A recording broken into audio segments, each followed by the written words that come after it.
Saudi अरब के eastern region में Sindhi musical program का एहतमाम किया गया, जिसमें गुलकारा बुशरा मारवी ने अपनी आवाज का जादू जगाया।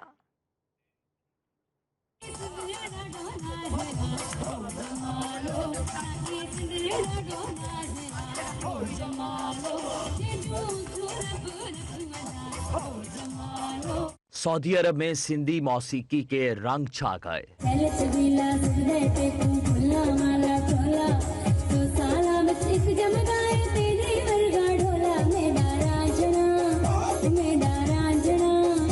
सिंधी संगत ईस्टर्न रीजन की जानिब से मुनक्किदा म्यूजिकल प्रोग्राम में गुलकारा बुशरा मारवी ने फोक मौसीकी के सुर छेड़े।